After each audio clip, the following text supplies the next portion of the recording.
Friends of Royster, Pickle, Larchard, Broom and Docilus met on Thursday evenings, starting early for fear of the weekend not being long enough.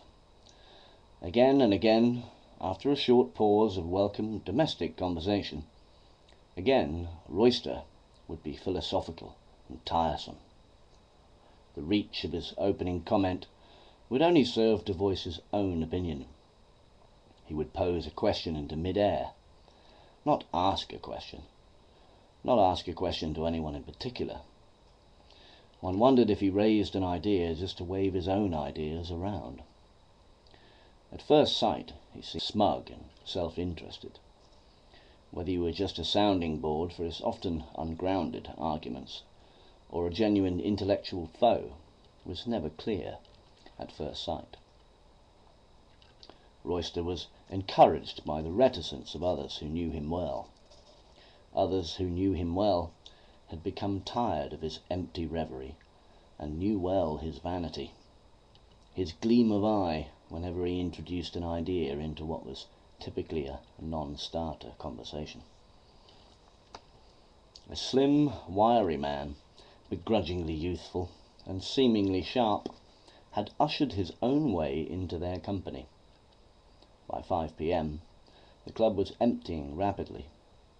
Most after-work drinkers had fizzled out by now, much to the near doleful delight of the staff. That soft, ominous rain that eerily mixed and matched the remainder of chatter around them began to trickle and twinkle on the windows overlooking the street. The open fire, now taken for granted, still had the effect of ancient, homely allure.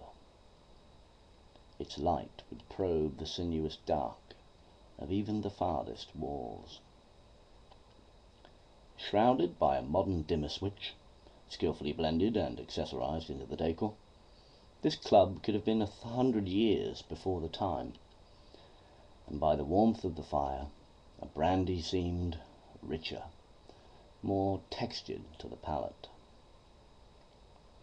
Taking his friend's disinterest as agreement, Royster asked probingly, "Oughtn't you be encouraged by such reticence?"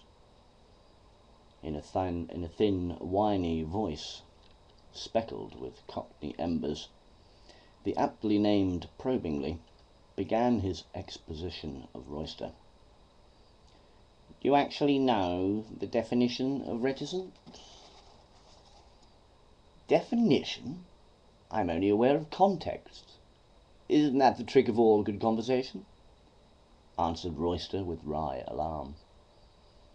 The others who knew him well did not challenge his ambiguity. They weren't concerned with clarity. They only pondered probingly's intellect, nestling into their armchairs for the oncoming war of words. They admired Royster, held him in great affection, all the nauseating traits that friends endure of each other are part and parcel of solid friendships. Royster's bouts of frivolous testing were in themselves part and parcel of their social life. The invariably good chums of Royster could sense these conflicts looming. With almost telepathic aptitude, they wondered if the bout to be was to be fair. Who would be the first to capitulate? Who would make the new boy feel better?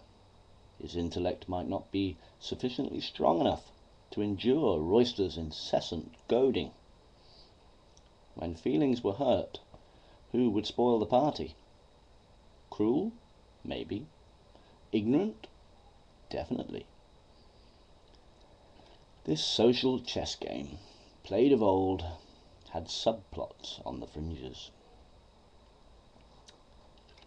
As entertainment, the cut and thrust of conversation had an almost evolutionary memory about it.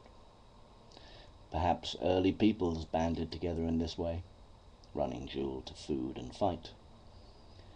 Gathering around the early fire with smoke and brandy equivalent, the lesser intellect, new to the group, may well have paled and moved on, but not probingly.